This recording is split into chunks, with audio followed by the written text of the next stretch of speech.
This is episode 53 with Dan Purcell. That's the thing about the next level. Wherever you go, it humbles you. There are guys that are better than you at this point right now. Doesn't mean you can't get better than them. It just means at this point right now, you got to humble yourself and get to work. This is the Sports Business Classroom audio experience. If you recognize the voice, let me put a name with it. I'm Bo Estes, a host on NBA TV and an announcer on NBA.com. And I'm one of the instructors at SBC. Welcome to the show. Now, breaking into the world of sports can seem daunting, but if you're looking for a leg up, you've come to the right place. Each week, we talk to top-notch figures all across the industry to bring you lessons and advice to learn from. Thanks for spending some time with us today, and let the experience begin. Landing a job in the NBA is no easy feat, no matter if it's as a player, front office exec, agent, or even in the league offices. But one surefire way to put yourself ahead of a competitive talent pool is an extensive knowledge of the collective bargaining agreement. And Larry Kuhn is undoubtedly, and I can't stress this enough, undoubtedly the leading expert on planet Earth on the subject, and he's been teaching the material to teams, agents, media, and students now for over 20 years. And for the first time ever, he has an online course containing all of his material available for purchase to the general public. CBA Mastery with Larry Kuhn is available on demand with no expiration, so you'll have access to this material whenever you need it. To learn more and enroll, please visit sportsbusinessclassroom.com today. Former New Orleans Pelicans operations manager Dan Purcell is a guy I can really relate to. You see, Dan loved basketball and played as a kid. In fact, he realized somewhere along the line that he wanted to make the sport his life's work, and so he set that goal for his life, and he never, ever veered from it. Every life decision along the way asked the question, does this get me closer to my dream? For Dan, that drive, that determination, and that single-mindedness allowed him to achieve his life's goal. But it hasn't always been easy. And it was in those moments of struggle that Dan has defined himself, pushing himself harder and even farther. As you listen to Dan talk, yes, hear the words, but also note the passion in his voice. This is a man that loves the game and the fact that he's a part of it. Enjoy the show, everybody. All right, Dan, thanks so much for joining us. I want to take you back a little bit, and I say a little bit being nice to you and I. You're much younger than me, but you were blessed, Dan, with some size and some talent that allowed you to play college basketball. And I'm wondering how that talent and size that allowed you to play more than most of us impacted your journey. I assume it had to help playing at a higher level, meeting people at a higher level, and having your passion for the game extended longer into your life. Yeah, well, I was blessed with a little bit of height. I wouldn't say I'm big compared to guys that I worked with, but for me, I come from a really small town, about 1,000 people, 900 people. So having size, you're going to have that in the in the smaller areas, and I was big enough to where I was probably like 20 to 30% bigger than most kids that I played with, Sure. And so, through high school and all that, I was still a little bit bigger. But as you get older, of course, people, they hit the line and they start moving up. And when I got to college, I remember my first open gym run, and I was in shell shock. Actually, one of my old teammates, he was a year ahead of me. Nate Malensic, shout out to Nate. Extremely good player. He's about 6'6", shooter, can do really a ton of things out there, right? And I remember just practicing with him as a junior, and he was a senior, and thinking, okay, well, he's pretty good, but I can still do something. I can still do something to impact him or whatnot. And then when we went to that first run, Nate was a completely different player. Like he was just so much better. Yeah. And I remember having to guard him, and he just started doing things I'd never seen him do. And I had known him since he was probably 13. You know what I mean? So I've been playing with Nate for years. I've seen him play. We practiced together. And it just shows you like that level, no matter where you go in college, whether it's JUCO, D3, D2, NAIA, D1, whatever that is, there's such a jump because everybody is the best player from their high school team. And you look at like Jalen Suggs when he went to, was it Minnehaha or I'm not sure exactly how to say it, but he was there with Chet too, right? And, yep. I'm sure if Chet were to play Jalen today, if they were just messing around or they practice together, whatever that is, he's going to go, whoa, Jalen, like, whoa, he's really like a different player than he was. That one year is so big. And, I guess that's, if you want to look at it from a macro standpoint, that's kind of what the NBA looks like. That's what they look at when it comes to the age restriction, because that 18 to 19-year-old is such a growth phase for, the human body in general, but also, you can go off the court stuff as well. But yeah, I'll tell you what, I'll never forget it. And we were playing in, this barn. It was a converted barn at my old college where they had the court and they hadn't built the new facility yet that they had, had talked about. And I never forget it. And Nate was just doing things that I couldn't believe in. It. Like that hit me right there that like, oh no, I didn't prepare as well as I could have. I should have done better. And, so it humbles you. That's the thing about the next level. Wherever you go, it humbles you. And you have to accept that there are guys that are better than you at this point right now. Doesn't mean you can't get better than them. It just means at this point right now, you got to humble yourself and get to work. Well, so I clearly wasn't as good as you. I was able to play in high school. And I don't know that I was that good, Bo. Let's not put me on a pedestal. Well, no, what I'm saying here is the way I thought about things is I was playing in high school, and in my mind, I said, okay, I can still make the NBA. It was dumb, and if you'd seen me play, you're like, that kid's never making the NBA. But in my mind, I thought I could make the NBA. Yeah. So I wonder at what point, if you make it to college, you still have to think there's a chance. But then you go to this open gym or whatever, and you're like, man, I better come up with another plan. I had to change my game. I literally had to change my game. So when did that hit you, and what did you say to yourself? Like, okay, I better start thinking about I want to be involved in basketball. Do you remember a moment, or do you remember starting to plot out another course when it hit you that way that maybe the NBA is not happening for me?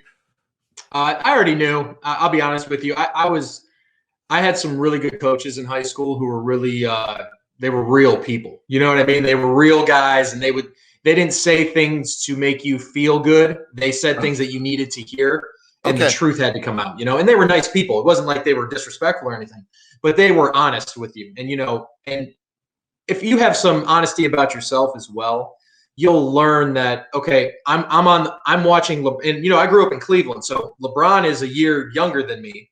He was down at St. V's. Yep. And did you play him? No, we didn't get to play him. Regular season, we didn't get to play him, anything like that. Again, Cleveland, Akron, you don't really get to, I think they played St. Joe's once, things like that. Yeah.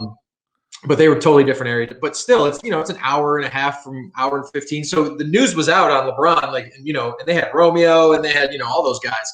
Yeah. And they had Drew and all those guys, and they were really, really good. And so you watch them on the local news, you're like, because he's all over all the local Cleveland channels and whatnot. And you're like, yeah, I'm not going to be able to do that. I can't do that. I'm not that big. I can't do that. So probably by my sophomore year, after watching him in the sophomore of high school. What's that? Sophomore of high school. Yeah, sophomore high school. LeBron was a freshman. Watching him on TV, I'm like, yeah, I don't think this one's in the cards for me on this one. Better have a new plan. Yeah, my plan was always I just loved the game. That was the big thing. I'm lucky enough to be able to disseminate it, understand it, pick my spots, understand what the defenses are doing. Like my mind works like that, right? It's problem solving and figuring it all out in split seconds.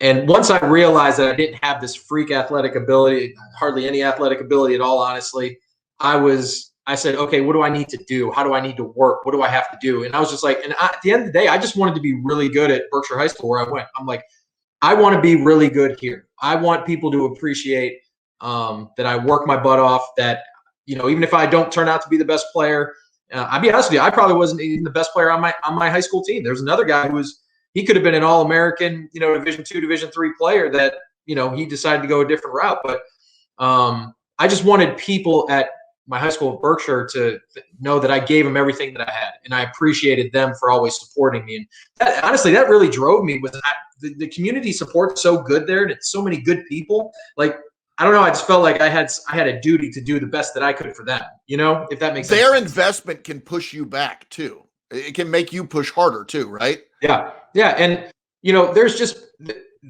when I say there's just really good people, there's lifers there. There's people that care. There's people that want the school to do well. And like, I just felt like for me, if there's one thing that I could do to give back, it's the work. I can work and give back the results. And I think I did. I think we did a pretty good job at that. I wish we would have, we won some more games my senior year. I would have loved that, but it is what it is. Neil O'Shea obviously is a friend of the program Sports Business Classroom, as you are. One of the things he always talks about is what are the extra things you're doing to work hard to set yourself up for the future. We've talked about the fact that you made your college team.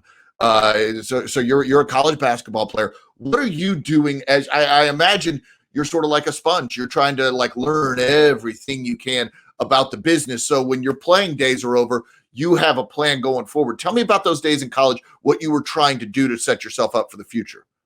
Yeah, once I learned, it was pretty quick that these guys were better than me right now.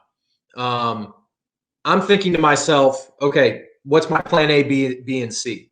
So what the medical information and the strength training and all that is like the information that's out 20 years later is I wish I had that when I was playing. You know what I mean? Just like the different things, the Theraguns, the resistance bands in terms of like physical therapy and things like that, and not just that, there's just so many scientific things that these guys use now, that the PTs use and the strength coaches. And I wish I had been exposed to that because I feel like I would have been better in the weight room. I'd have been better, in better shape overall. I'll be honest with you. I came into my freshman year and really, I felt like I was pretty good shape. And then within a week, I was like, okay, this isn't nearly good enough for what it needs to be, for what these guys expect. I have, our point guard at the time, Tony Tabayan, he's just running circles around me. Like the guy's just, he's this 5'10", 5'11", like just built stat guy who, just great dude, but he's just running circles around me. And I'm like, okay, I need to get better. At that point, I figured my first year's a wash. I'm going to have to learn. I'm just going to have to keep working hard. I'm going to have to keep doing what I have to do. And then as I went into sophomore year, I really started to focus on the school work of basketball. Okay. I started watching, we started getting film and, I think we were still using VHS back then, believe it or not. I think DVDs were just like. You've just dated yourself, Dan. I know. I was very tail end. I'm a millennial. I was at the tail end. I remember being 9 and watching Lion King on VHS. So there you go. I know that. But I remember, we had started. We switched over to DVDs, obviously. Probably that sophomore year. But I watched more film and I understood more of what was going on. So as I went into my sophomore year, mentally, I knew I'd already put in the work to understand. Okay, when we do this drill, what's it for? Okay, then it followed by this drill in practice. Now in the games, when the other team is doing this drill is applying to, it was like I started really breaking down and understanding the game a lot more. And that helped me. That made me want to be a coach, honestly. That made me want to really at this time you're thinking, I'm going to be a coach when this all ends. Because I know the way your mind works, you're putting all these things together in your mind and trying to plot a course and everything like that. Right. And you're thinking coaching is for you in your sophomore year as you're starting to understand that. Is that right? Yeah, because I knew that, my playing days were coming to an end. I only had two years left. My first year, I actually had surgery on my ankle. I had like some screws put in and some plates. And so it was a pretty intense surgery. So it took me a while. It took me a good 6 to 7 months to get over that. And that's when I really went through some tough times. That was the first time I ever had an injury. I'm sure you've talked to athletes who go, I've never had an injury before. I'm sitting here. I literally am not allowed to do anything. You're up a week and a half, 10 days on a foot or an ankle or a knee, and you really can't do much, other than your PT and do slight movements. But I remember sitting there going, I felt really depressed. I'll just be honest with you. I felt really depressed when that happened. And but then are you contemplating your future? Are you thinking? Yeah, but I'll be honest with you, that depression that set in, it clicked something in me. Like there was something that clicked during that process, and I went, wait a second.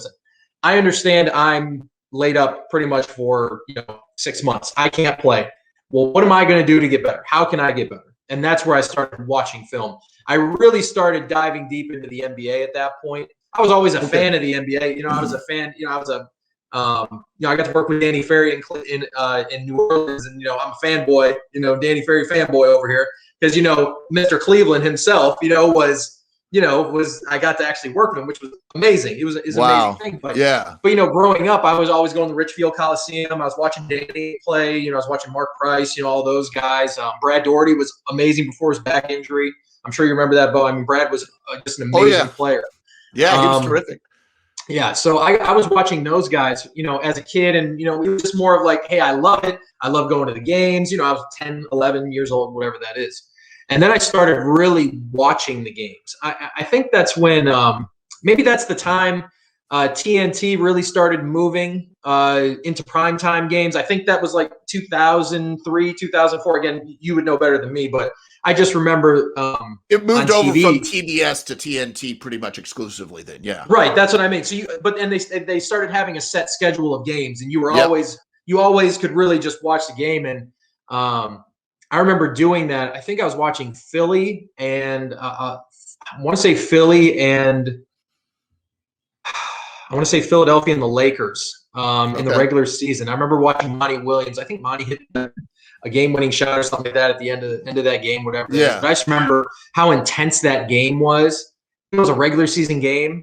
It was like super intense, and it was super into it. And guys were just involved, and it was I remember it being like, that's what I want to do. I'm like, I'd always thought that I wanted to go to the NBA, but then I started thinking I was going to be a coach. And then I said, I have to find a way to get to the NBA because that intensity, that level of focus, that level of execution and perfection and all that, I wanted to test myself. So, and this, it's weird because that revelation came when I was maybe at my lowest point. It was a very weird feeling, being sad, but at the same time going, you know what? I have a goal now. Now I know it. So you made use of a really down point in your life, right? Yeah, I felt like I had to. I felt like it was either I can get down, I can stay down, and I can just try to figure it out, or I can have a goal, I can set myself to it, and I can move on. And did that help take you out of it? Oh, absolutely, absolutely. It's crazy what basketball does. Basketball has pretty much saved me from and again, I wasn't a bad kid or anything, but my attention was always on the game. It was always on sports, and it was always, but mostly it was on basketball. And it's from going off into a different direction. I could have easily gone in a different direction, bad, good, whatever that is. But there was something about the game and the way people interact and the way things move that it just drew me to it. And, it's a love affair. I mean, it's what it really comes down to. It's really true. Really true. So your college playing days are ending. In your mind, what's your next move? Were there contacts that you had while playing in college that helped push you forward? How did that happen? Yeah. So my senior year, we were really, really good in college. We were the number one team in the region. Like we lost maybe two games the whole year. Like we had a great team. We were like on cloud nine almost. We got to the second round of everything was going well and whatnot. And I kind of thought that I was going to go be a coach, like I said.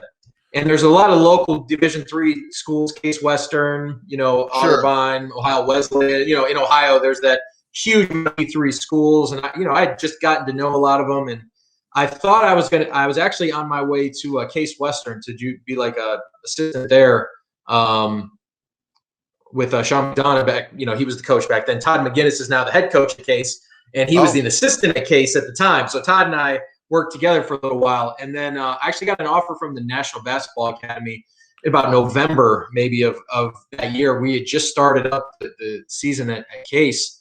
And I had done work for the academy before, and in the back of my mind, I'm like, I need to meet pros. I need to get in front of people who do things with the Cavs. I have to. Like, this is the only way I'm going to be able to do this.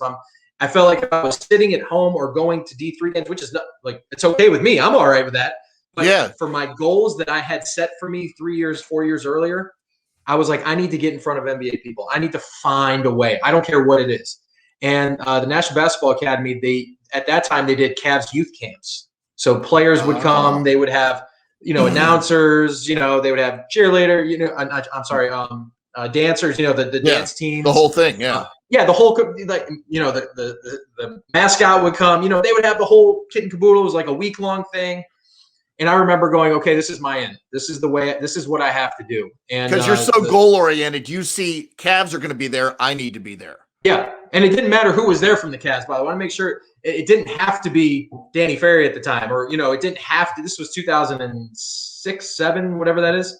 It didn't have to be that. It didn't have to be these, the guys who make decisions yet. It didn't have to be Len Kamorowski or these guys, But I knew if I got just get into the flow, things will start to happen. If I'm, the guy who used to do Moondog, I'm not sure if he still does them now, but who's the mascot of the Cavs. Yeah. I just talk to him, to the breakdancing team. I'd be like, hey, what do you guys do? How does this work? I would just start conversations with them. And then we started having player camps. So you'd have Larry Hughes and then Delonte West, hope Delonte's doing well. Shout out, miss you, Delonte. Hope you're doing better. But Delonte, Danielle Marshall, you start getting these guys. But then what happened is I tried to really work at my craft at the academy, which is, training and AAU teams and doing all that. What were your responsibilities there? Yeah. And what happened was Shane Kleimer-Minsky, who's the president there. What's up? Hey, Shane, if you're listening. He was really good with me. He let me start having control over things. So I started working with agents and I started working with, and now I'm starting to get into this whole thing of having contacts and building that contact base of, hey, I was talking to Danielle Marshall's agent or his manager, and I'm just trying to, piece things together. But if you do a good job for them, then your odds have increased of them saying, hey, this guy did this. He did a really good job. We can go back to that. So you start building those relationships. That's interesting. And that awareness, you're thinking to yourself, okay, now I'm meeting agents. Now I'm meeting people that are influential in the business that I want to be in. What were your responsibilities when you worked at the National Basketball Academy? And what did you do there?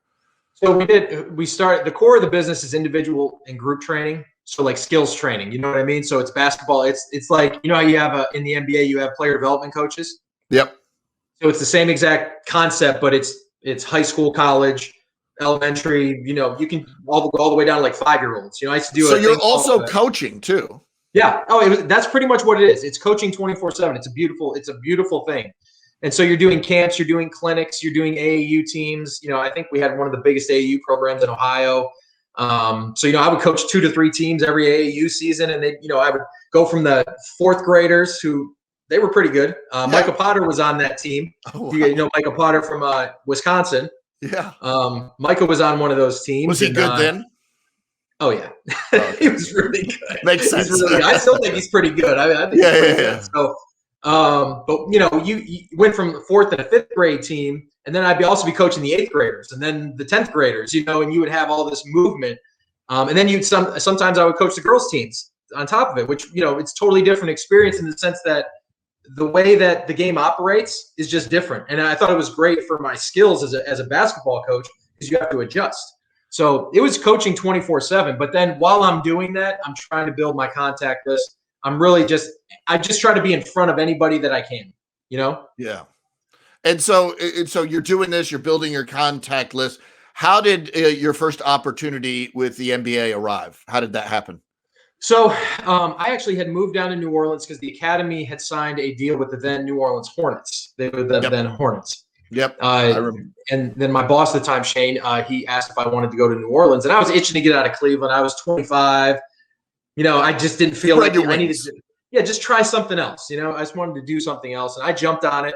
Literally, I think he told me maybe August 30th, August 31st, and I think I was in the ball by September 4th. I think something like that. Didn't give him time to change his mind. Yeah, so I packed up all my stuff, which wasn't a lot, and I put it in a U-Haul. I hitched my car to the back. And by the way, I'd never been to New Orleans. This is post-Katrina. This is 5 years after Katrina. I have no idea what it's like down there. Just being from Cleveland, you don't know how that works. Yep. And New Orleans is a unique city. It's so unique and so different from anywhere in the country. It's like I literally was moving to Timbuktu compared to Cleveland, Ohio. Because if you're in Cleveland, Or if you're in Detroit, you're pretty much just like Cleveland. If you're in Chicago, pretty much like you are in Cleveland. You know what I mean? Like New Orleans is not like Cleveland. Right, exactly. So, but if I had moved to Chicago or, Saginaw or something, it's the same thing, right? Yeah. In essence. So I had moved down there, and I had started with the then Hornets, and I was running all their youth programs. And they actually let me be in their corporate headquarters. So now my office was inside the corporate headquarters of the Hornets. You're getting close now. Now I'm getting excited. I'm like, okay, now I'm really close. This is like, I'm right at the edge of being able to be in the basketball part, but I got to make sure I take care of home base first, right? And whoever was what's that?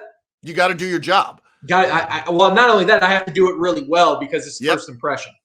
Yep. And whoever was the president, awesome. I was so blessed to have Hugh as a president. Like that guy, I don't know, Dennis Lauscher was great too. Don't get me wrong. I think Dennis is great.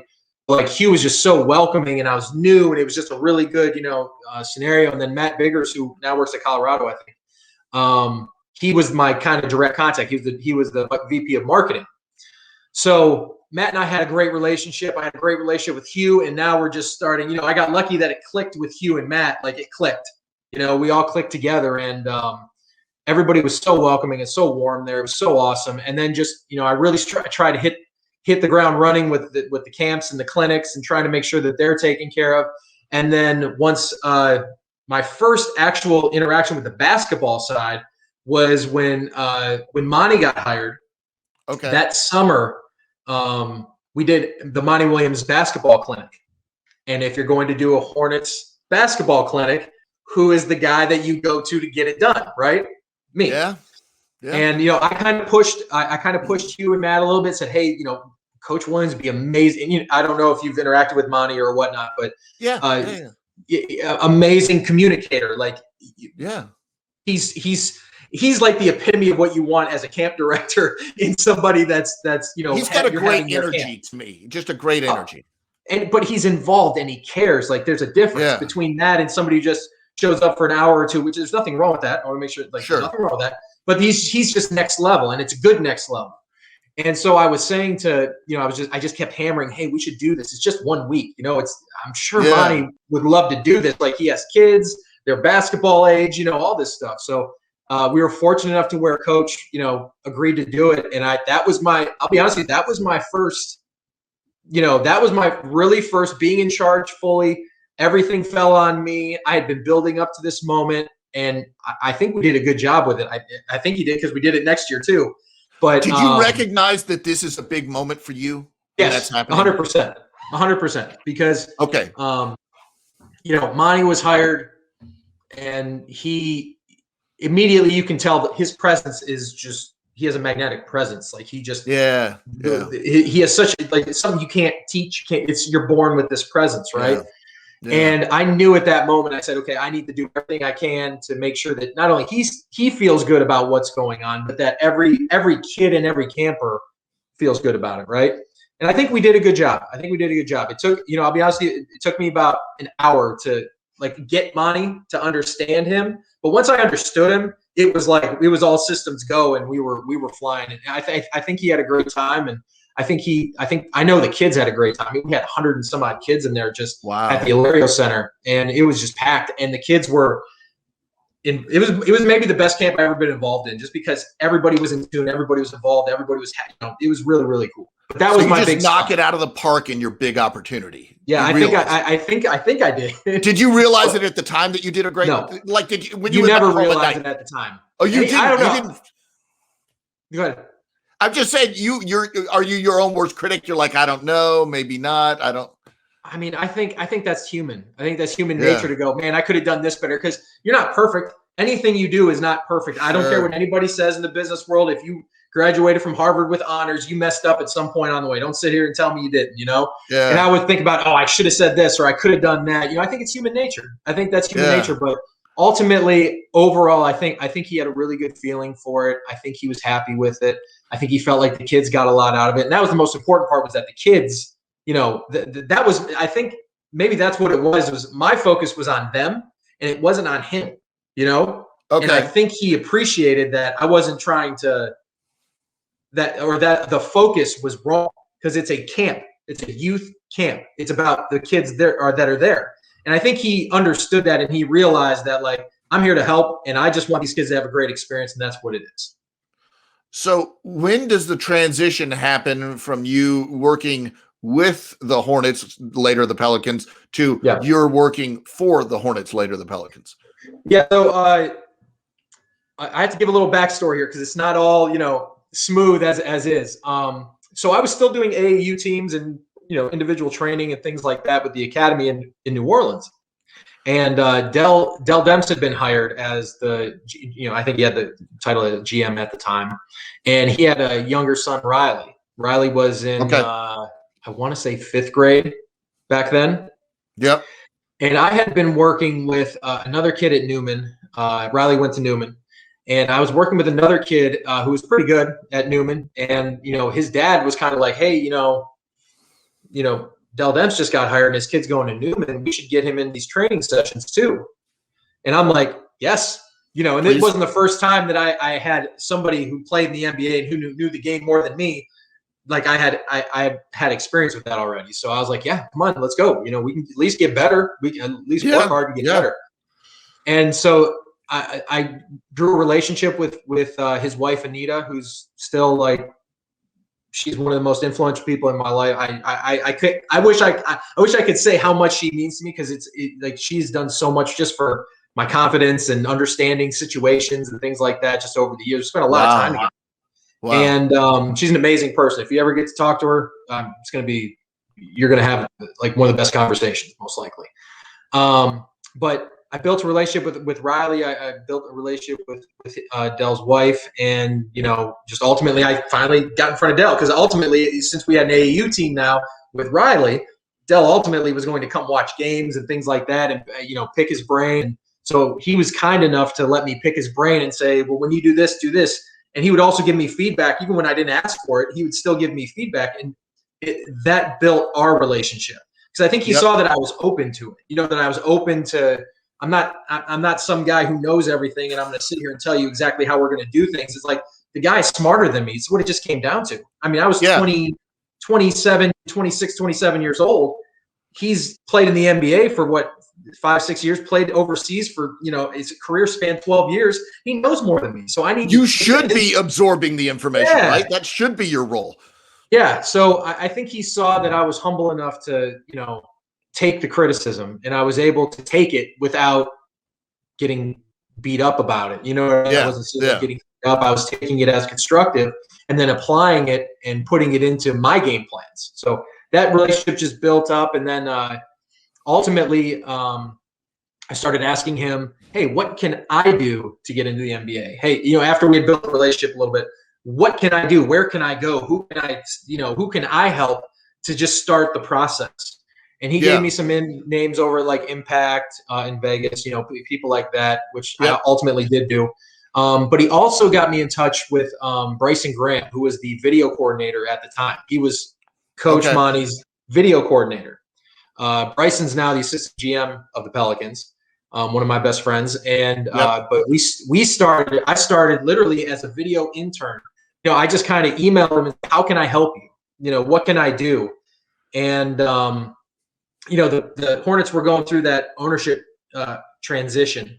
I think the Chris Paul thing had just gone down. And they were talking, the owner had talked about selling the team. And so, that was a year-long process, whatever that was. But I kind of just, I just said, hey, I really want to help. What can I do to help you? And he's like, man, I'd love for you to help, please. We're just, there's so much going on. Any help would be great. And then, so I started I ran the midnight hour in the Hornets video room. And you're still working your full-time job, right? Yes. So I was working probably, right around 15, 16, 17 hours a day, which was fine. I mean, you're probably happy about it, right? Because you're breaking in. Yeah. Well, it was normal for me too, because I'm used to working. Like I had to work my whole life. At this point, it's like, so what? Okay, give me more. Let's go. Yeah. So I would break down all the West Coast games, anything that we had coming up. any type of scouts that came out, things like that, I would help with the write-ups and, play calls and, just things like that. And I did that my first year of doing that. They just kind of just said, they kept me in a lane and said, just do this. And then the second year, Bryson was awesome, and he really started to let me go a little bit. And so I started doing more, more. I was coming in earlier, so probably around 7, instead of 8 or 9. I was coming in at 6 and 7 if my workday was done at that point. I would come in at 6 and 7, work till 2 in the morning, and then I'd do that every single day. So that was that right no there. Life at this point. What's that? You got no life outside of basketball. Basketball is your life at this point. Basketball is my life. It's been that's the thing. It's just been, and that's what I've chosen. I chose that, and I knew if I chose that path that you have to understand you're not going to get paid a ton of money right away. There's just no way. Yep. But if you work and work and work, you have to do it because out of love and out of your want to get better. That's the only reason. That's the only way basketball works, in my opinion. Is if you're handed something, I think that it's very rare.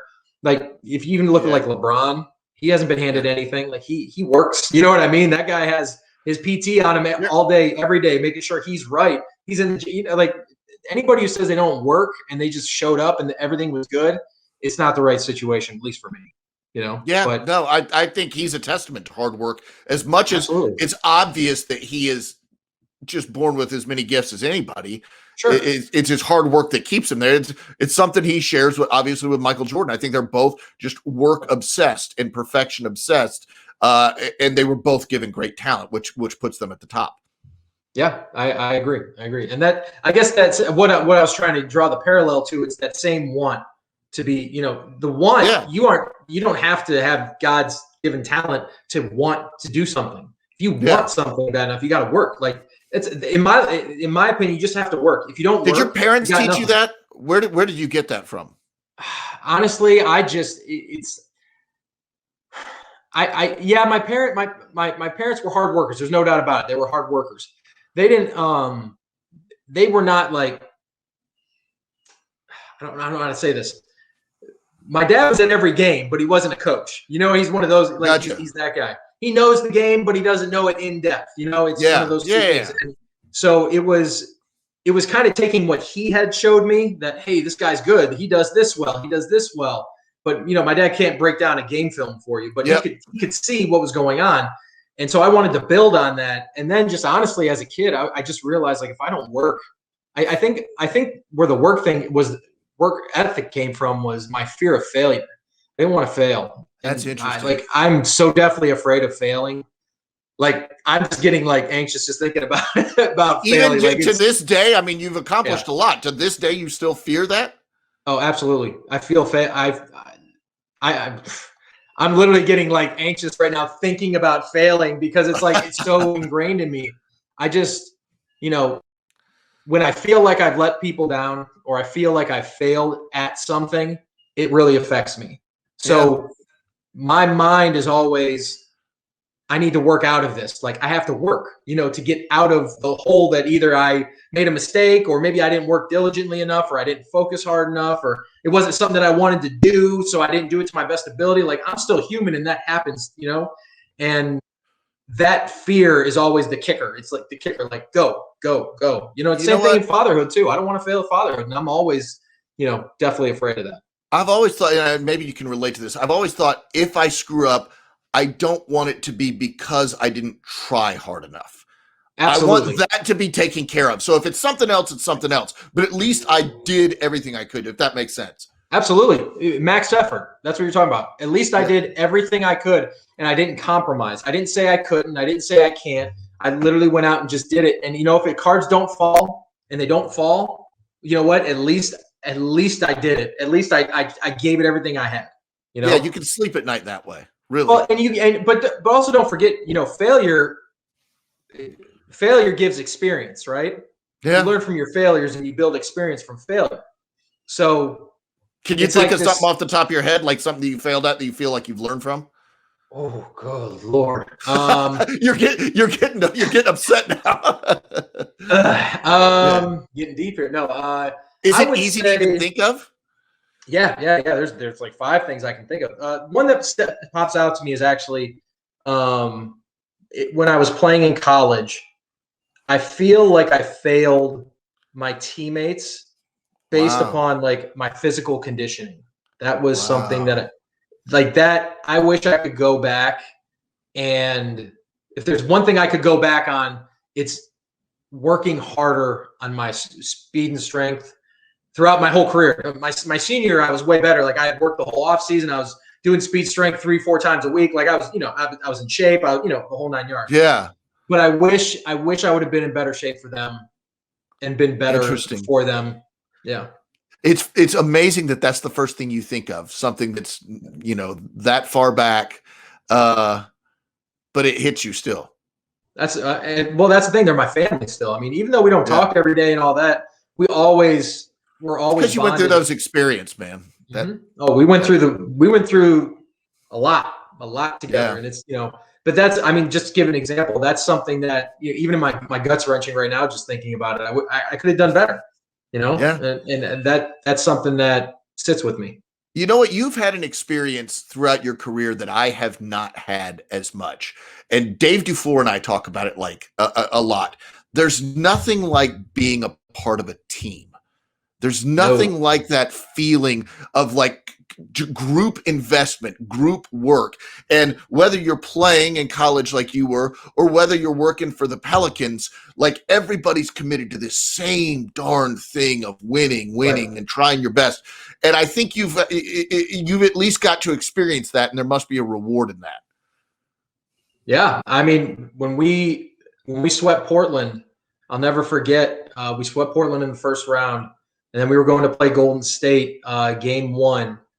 And I remember saying to myself, like, so this is what you work for, Yeah. and we were in the playoffs 2 years before, but unfortunately we played, Golden State in first round, and that's that.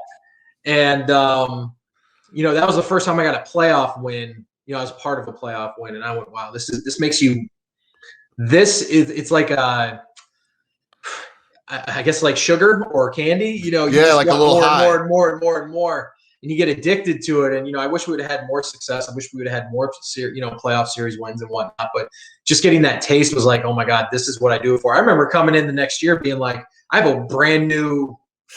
It's weird. It's the weirdest thing. It's the weirdest thing. You come in, day one when everybody's media day and all that stuff, and you're sitting there and you're going, man, I feel good today. I feel all right. We made some progress. We won. We swept first round. We played tough enough against Golden State. They were just better than us. I think they won. They had Durant and all that stuff. So they were great. What are you gonna do? I'm like, man, maybe this year we get to the second round and we win that one. Maybe we see them. Maybe we get. You get all those hopes and all that stuff. But it just gives you this extra energy. But being a part of a team is, especially a team. There's something about an athletic team. There's something about it. I think because there's the physical part of it. You're literally putting your body and your mind to the test all the time. So there's this like strenuous act that goes with having to mentally be together and do things and work together and try to, understand each other's strengths and weaknesses. So there's just something about, basketball is what I know. So that's what I go with. But I'm sure if there were football teams or soccer teams or I'm sure they all have a really good vibe and they work together, and there's just something to be said about that. So you move up the chain in New Orleans, and you end up. I think everybody knows what an NBA GM does. You ended up. I think the title's operations manager. Is that right? Yeah, that's what. Yeah, I was the ops assistant my first couple of years, and then I moved up to the ops manager. Then what does an operations manager do? Name it. Everything. Name it. Inflate the basketball. Make sure. I mean, it's everything, right? I mean, it's what I'm really grateful for. Really grateful to Dell for is he showed me so many different parts of the game. A lot of times you only see like what goes on TNT. You know what I mean? You only see it on what's on ABC or whatever that is, or that's all you see. And you hear Kevin Harlan, all these guys, or that's what you hear and see, and that's what you're kind of your your view of the game is, right? And one of the things about Dell that's like really, really like one of his big strengths is he wants you to be a well-rounded professional, right? So it's not just basketball, or it's not just being the guy who takes orders for dinner, as an ops assistant or whatever that is when you're in free agency or whatever that is. There's more to it. And I'll be honest with you, it took me a year and a half or something to understand his process and understand what he was doing. But by him wanting all of us to be well-rounded, all of us, not just me, everybody on staff wanting to be well-rounded, you get to do everything. And it's not all pretty. And some of it is pretty and some of it's not. I mean, I remember one time I don't even remember what the player was. I had to fly to, Houston, literally on the last flight out, and be on the first flight back into New Orleans the next morning. I literally was in Houston for 2 or 3 hours, maybe max. You're just picking up a player? I don't even remember what I was doing, but I had to do something. I don't know. All of that is a blur. I don't remember. I'm gonna have to really think about what it was, but I just remember like those things happen. A lot of things happen where you're last minute, or you're doing projects with the scouting department, or you're doing travel stuff for people. You're organizing the scouts coming into town. You help organize the player programs director. Like, they do like community stuff. You get to do everything. To give people an idea of your job as operations manager in New Orleans, it's a lot of everything. I mean, there's no way to define everything. it. Yeah, I mean, what I've experienced anyways, and again, I think this is a strength of Dell. I don't know if every GM is like this, because I don't know every single GM or vice president of basketball ops or president of basketball ops, whatever the titles are. But he was really good about all of us doing everything, if that makes sense. It wasn't just that you had your thing that you did, I guess, that your role was, but he was so good at the salary cap guy would go scout. The scout guy would come and go meet with the marketing people to understand what the marketing people are doing. You know what I mean? Oh, so everybody can talk to everybody, and one hand knows what the other hand's doing. Gotcha. Yeah, exactly. And then, even, the person who handles contracts, he goes out and he scouts, or he deals with, community events or speeches. You know what I mean? Like, there's so much. I just think that's a super underrated thing about executives in the league, people that are in charge.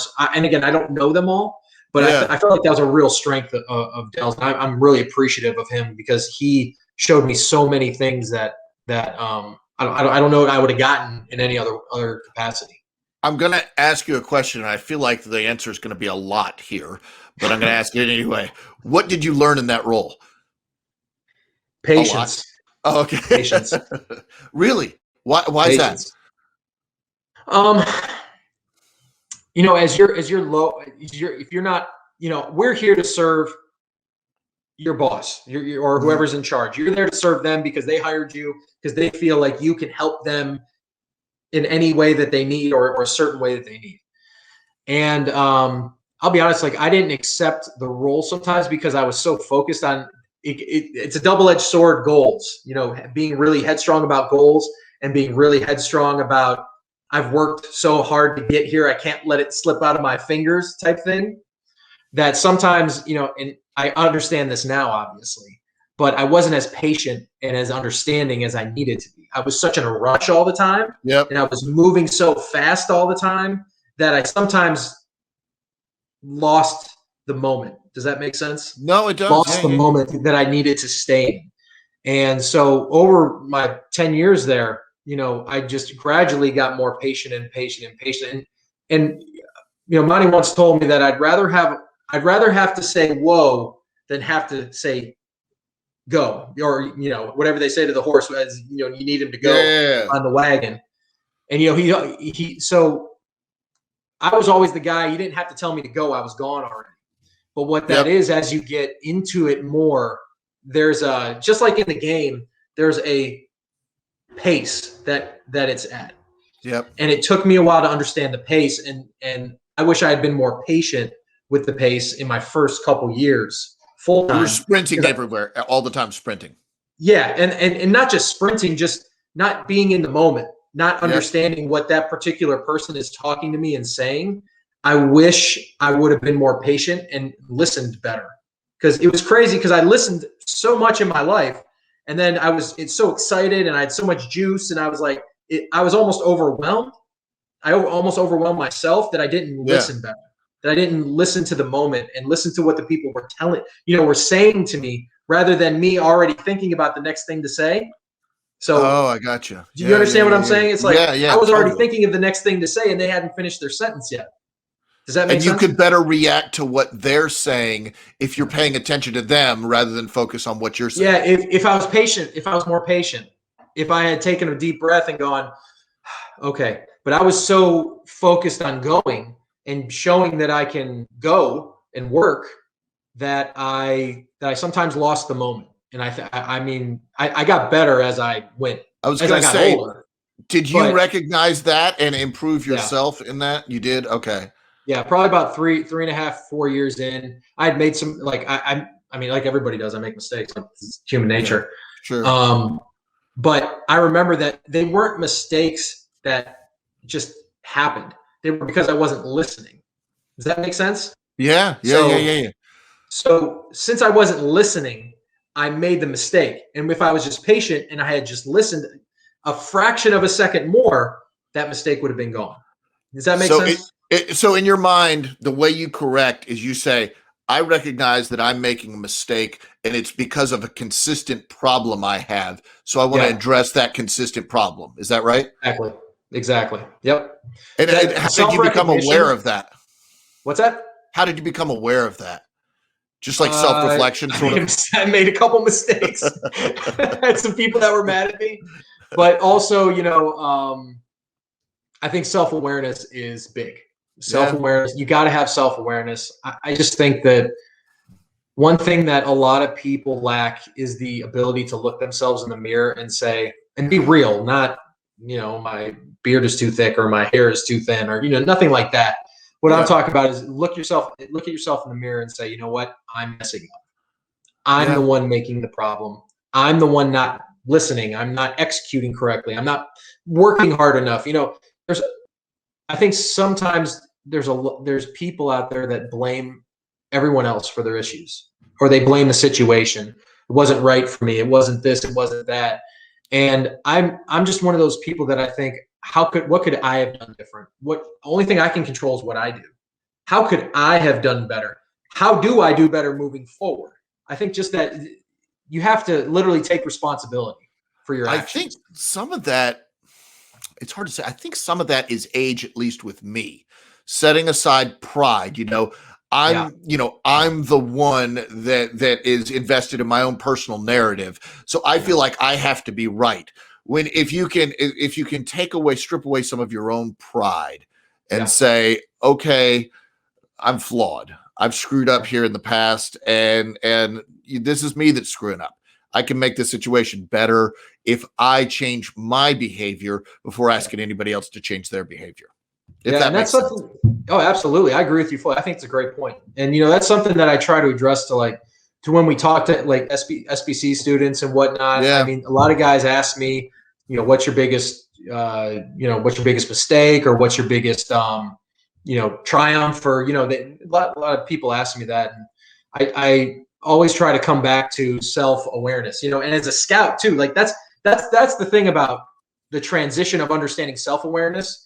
If you're understanding of who you are and what you're good at and what you're bad at, but also where you're at, when you look at players and you look at teams and situations, you're more honest about them because you're honest with yourself. I don't know if that's no. What's funny is we had BJ Domingo on the show, who's a scout, and BJ, I asked him, tell me some players you hit on, but also tell me some players you missed on. And he talked about Jason Tatum, and he said, I had to learn from that. Where was my blind spot? What was I doing wrong to try to make himself better and to make himself more useful? And gosh, I think that's such an important lesson, to be able to look at yourself and say, where have I screwed up in this whole process before going and blaming everybody else? Get yourself right. Absolutely. And it's funny you said that, because I always think about Kenrich Williams. Yep. I was one of the first people in the organization on him, and some guys still poke fun at me for my love affair with Kenrich, basketball love affair. Yeah. But it was something where I had finally evolved as a basketball mind by learning from guys like Danny, from all these guys, that I felt comfortable that I had self-analyzed myself and said, this is what I'm good at. This is what, these are my strengths and weaknesses. And then I was able to project that onto our team. And then it projected onto the players, onto the guys that I don't know. I think there's some synergy to understanding, like you said, like understanding yourself and understanding who you are, because if you're honest with yourself, you're going to be able to be honest with the whole process. Yeah. So that's what BJ was probably talking about was, I don't know. What did he say on Tatum? I don't remember what his why he missed, but he felt like he missed. And then he said, I've got to correct that in me. What was the process where I missed and how do I get it right the next time? And, the thing with anybody that's listening to this right now, they're thinking about Jason Tatum as a Boston Celtic all-star. And how could you miss on that? It's not like that when the kid's a junior in high school. It's a different player, and it's easier to miss. In my entire career, I've been working with the NBA for like 25 years now. There's one LeBron. There's one. Yeah. That's it. There's nobody else that I can say 100% without fail, this person is absolutely a superstar. It's one. It's LeBron. And everybody got right on him. Everybody was right on him. It's easy, right? Yeah, it's easy. It's a breeze when you're the perfect prospect. So, everything else is a bit of a gray area, and some less than others. But you just have to understand that when BJ's talking about something like that, he's talking about when he's much younger and less of a developed player. So I want to talk about your time in the Pelicans coming to an end, and I want to explain this to everybody. Like, when regime change happens in the NBA, it's when a leader comes in that's new, it often means a regime change, like a whole group of people are coming in new. So you're with the Pelicans and David Griffin gets hired. You probably at least have an idea that there's a chance that something's coming. How did the news hit you? Were you prepared for it? And how did you react? And how were you able to deal with it? It comes quick. It's weird. You get hired quick and you get fired quick. Or not fired, but not renewed quick. Those things are so fast. No, I mean, honestly, Griff was great about it. I have nothing but respect, and I think Griff's great. Yeah. And that's why I knew the process. I mean, I've been in the league 10 years at that point. I already know how this thing works. Yep. And that's what I'm saying. You're a veteran, so you know what's going on. Yeah, I've been in the room when decisions are made. I understand. I've seen it. It's not like I haven't seen these things. Yeah. And so we knew it was a possibility. Everybody, when that happens, their ownership is making a change for a reason. They're not making a change just to make a change, and then they're trusting that someone's going to come in and change their outlook or their whatever their new goals are or whatever that is. So, really, just Griff called me in the office and he told me. He was very straight with me. He was like that. I respected him for being so honest, and he wasn't anything. How was he honest? What did he say? Is he just like, look, man? Literally, he's just like, this is the business. And he's like, I hate letting really good people go. And he said, I've heard nothing but good things about you. Like, I've heard nothing but good. Like, I can't even find someone to say that you have done something awful or you're an awful person. Anything. He's like, so it's hard, but this is my decision. And I respected it. I said to him, I said, I understand. And I think the first thing I said to him was, thank you. And it wasn't, it was weird because I'd only known him a month or, maybe 65 days, whatever it is. Yeah. And I said, thank you. You appreciate the honesty? Yeah. I mean, who wouldn't? I would much rather someone say to me, this is the reason I'm doing this, or you messed up and this happened and you have to live with this or do that, whatever that is. I appreciated his candidness with me. I don't feel like he was over the top or anything. I think he was right to the point and I respected it. Well, I'm telling you in person too. Oh, absolutely. He told me in my face he was straight. It's those types of people are priceless in my opinion. I think there's a lot of people that'll like either they'll have someone else do it, or they'll kind of put you off and say, okay, well, we're not really. But I really respect people that do that, that say that to you. So my experience with Griff was great. He was awesome with me, and I thanked, like, I think it's the first thing I said to him was thank you. So Yeah. Well, so you and I both know that this is the business and this is how it goes. yeah. But what isn't normal in the business is a pandemic that comes soon after Yeah. this. So Yeah. I'm sure that you're a goal-oriented guy. Okay, you take some time to mourn the loss of a job or whatever happens, this investment that you put into this team. And then you're starting to look, okay, what am I going to do next? What's my next play? And a pandemic happens.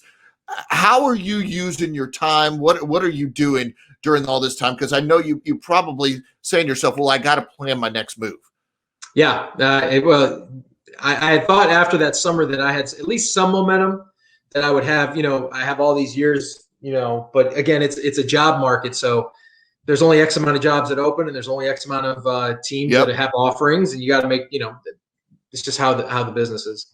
And for me, I didn't have anything locked down that summer. So I went on tour more or less. I was at every scout event. I was at, I flew to LA for, all that's for the agent work, Wasserman workout for, they had the Nike Hoop Summit. Then too, at Mamba Academies, I was there for that. And, I went to Vegas for Impact for their pro day, where all those guys are. And just trying to make sure people knew. Unfortunately, I didn't, nothing worked out, and that's okay. That happens. So for me, at that time, it was September, October, and I didn't have anything. And for me, I was about to have my second baby. And he came in October, early October. And so now I had a 2-year-old and a newborn at home. And for me, I wanted to take care of them. I wanted to make sure that the family was taken care of. And I'm going to guess in your mind at that point, you're thinking, okay, let's focus on the next season. Is that fair? Yeah. Because once my youngest was born, that took priority for me.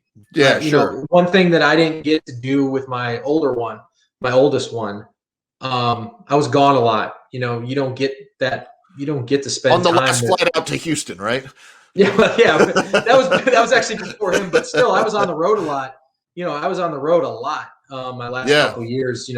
With the team, and then doing ancillary trips, things like that, and I didn't get to see him walk for the first time. I didn't get to see Owen's his name. I didn't get to see him say his first word.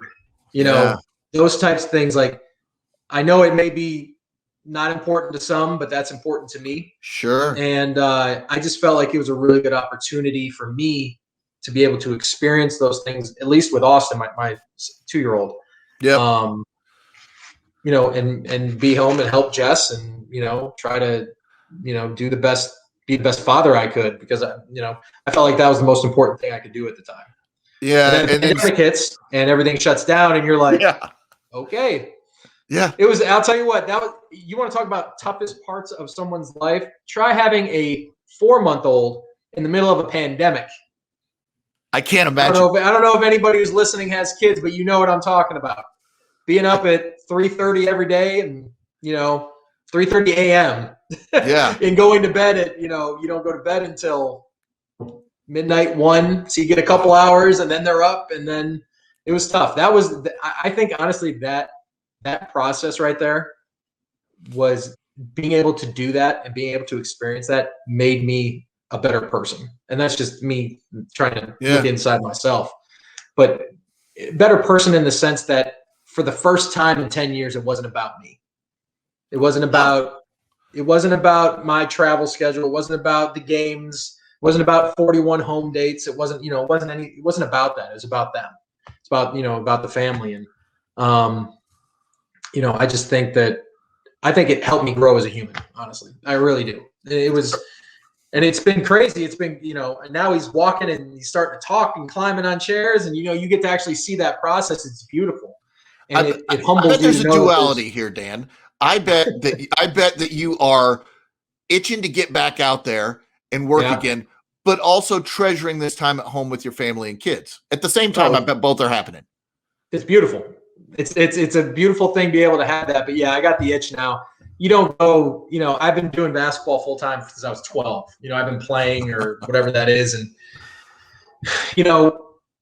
being away from it, it makes you hungry for it again. Because sometimes when you're in it, you get lost and you're like, oh man, we got to do this. Okay. I got to be here, got a flight at 6 a.m. Got to get out, oh, we had a game that night. Oh, well, now we're out at 6, it's just, sometimes you get lost in it. And then when you kind of have a break, you get to step away, you get to go, wow, not only do I get to experience, family and, that growth, but it kind of rekindles your flame a little bit. It gets you really, really pumped and really, really excited for the next opportunity. Well, what are your goals now? Professionally, my goal, I would love to be back in the league. I'd love to be, back in basketball and being, doing more scouting and player identification. And I really have a good niche. I feel like just looking at my strengths, I have a really good niche at finding not diamonds in the rough, because I don't know if there's diamonds in the rough. I think there's good players. There's good roles for players. Sure. And I have a really good feel about which guys translate well from college and G League to pros. So I seem to have a good track record with that. So I would like to, probably expound on that a little bit. And honestly, just on top of it, there's something about being in the mix. There's something about being around really smart people all the time. And that was something that's super underrated, that if anybody who's listening to this, if you've gotten this far and you're listening, being around smarter people than you is the key to your success. Because if you are the smartest person there, you're never going to be pushed, you're never going to be wrong, and you're never going to learn. It's just simple as that. And like I was lucky enough to be around really smart guys. There's some really smart guys that are in New Orleans, like really smart. And I don't know that I could ever be as smart as them, but I know I can add something to that. You can absorb their knowledge and you can use it. Yeah, absolutely. 100%. Yeah. 100%. What have you learned from this journey that you could share with people that are trying to break into the business? Like, all the way from playing basketball to now trying to break back into the league. What have you learned that is really something that would translate? Understand opportunity. Understand opportunity. And what I mean by that is there will only come certain points that you get to make a mark. And it may not be just one little thing. It might not just be one split in time. Like, I think Eminem always talked about he had that one time and he just blew it up and busted through the door. And that works for people sometimes. Like that works. Like that works. But I think in basketball in general, especially in the NBA, unless you're an exceptional talent like LeBron or Luka or Trey or, any of these guys, Carl and Cat, as a player, you're being seeked out for your abilities, right? Where is in the NBA, you see a lot of guys who some didn't even play basketball that are GMs now. Some guys that never touched the ball. They never touched, but yet they're in charge of a whole NBA team because they understand the process, but they understood opportunity and they understand the work that goes into the opportunity. That opportunity just doesn't happen. You have to force yourself into opportunity. Just like I did when I was, when I was in Cleveland and I was finding a way just to be around NBA people, I forced my way into those camps. I said, I am working these camps. I don't care. What do I have to do? Do I have to, just tell me. I don't care. Do I have to pass shirts out? Do I have to do drills? Do I have to coach? Do I have to just stand there? Do I have to whatever I have to do? Tell me. Just tell me. I'll do it. And, you seem to have recognized you set this objective, which was your North Star, sort of, I want to work in the NBA. And any sort of faint signal you got from that North Star, you were heading towards and you were taking advantage of. Is that right? Yeah, I was willing to sacrifice everything, which I did.